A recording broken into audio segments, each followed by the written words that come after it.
just put the finishing touches on the physical component of a simulation work week. Did a Friday day-to-day, situational football-like things, red zone, third down ball, transitional things, specialization, specialized personnel groups, dime packages for us and for them, possession down packages and so forth. Fine-tune some final things regarding special teams, things that you do this time of year.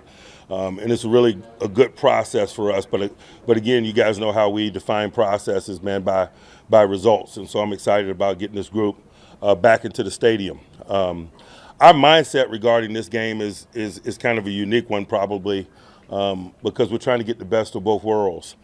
This is our third preseason game, and historically the third preseason game has been a dry rehearsal, if you will, for the regulars, and we have that mentality. That's why we did the simulation work week.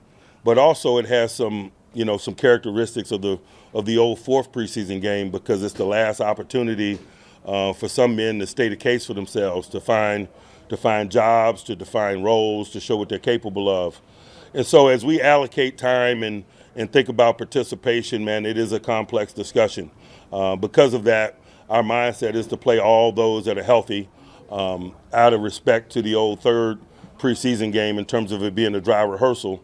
But we got a desire maybe to move on from some known regulars rather quickly to provide an opportunity for others to show what they're capable of in respect to the old fourth preseason game model. And so we'll manage it. We'll play it by ear. A lot of our transitional things in terms of the amount of play that people will get will be determined by quality of play of individuals and of units. And so, I know you guys will probably have questions about how we intend to distribute reps, and that's why I took the time to kind of outline it. It's not etched in stone. We want our regulars to find some rhythm, to use it as a dry rehearsal, but then we want to move on and provide as many opportunities as we can for others to show what they're capable of. So with that being said, I'll open it up for questions. Mike, that 2-week gap between the final preseason game and the season opener, has that impacted your approach, or is it more just the lack of losing a preseason? No, it hasn't impacted my approach at all. It's just simply, instead of a fourth preseason game, we got an off day. But in terms of how we approach that process, next week we intend to go Steelers on Steelers for several work days, for example, because we're still very much in team development.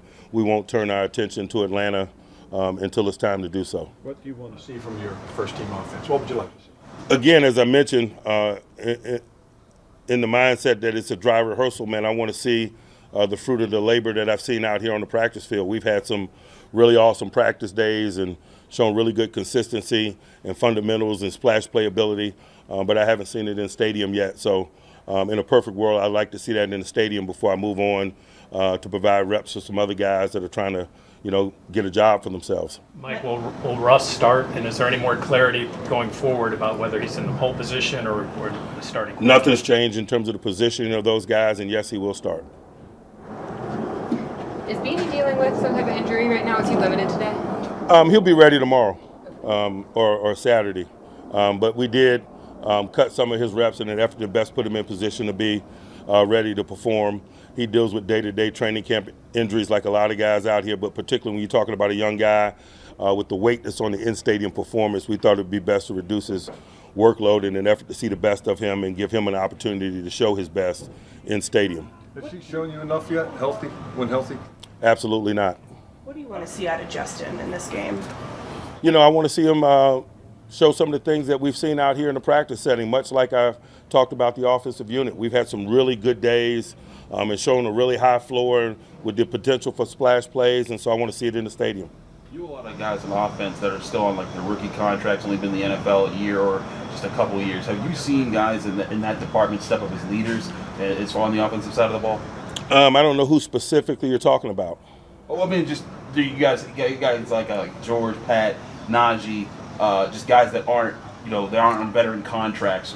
Those guys are experienced by Pittsburgh and NFL standards. You're talking about those three guys have played a lot of football for us, and so I expect leadership and veteran-like behavior from them and quality of play, and that group generally gives it, certainly. Mike, would you like to get Cam in there? You plan to? Again, our plan is to play all healthy people. Mike, is there any update on Peyton Wilson? None. Arthur said that he was limiting some of what he called for Russ in an effort to protect him from himself with the calf injury, things like that. Do you anticipate Russ being able to do more things in that playbook as far as mobility? Based on what I've seen out here this week, I don't think there are going to be any restrictions schematically. So is Peyton Wilson, just to clarify, still in the protocol? I don't know the details of it as we stand here right now. I know he had a meeting or two today, but I don't have the updated information, so I don't want to give you misinformation. Like with final roster cuts coming in just a few days, obviously you're looking at stuff on the field. What are you looking for outside of play on the field? What do you mean by that? Anything you're looking for guys who are going to make the team or not make the team? You know, the quality of play has my attention right now, to be quite honest with you. With the injuries you've had at tackle, where's your swing tackle kind of position set right now?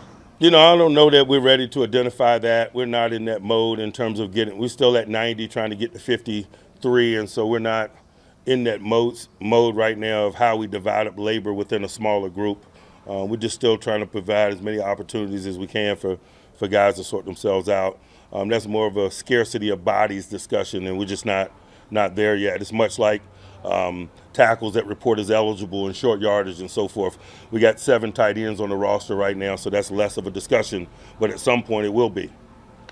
Because of the injuries that you've had at slot corner, just where are you guys in terms of evaluating that position?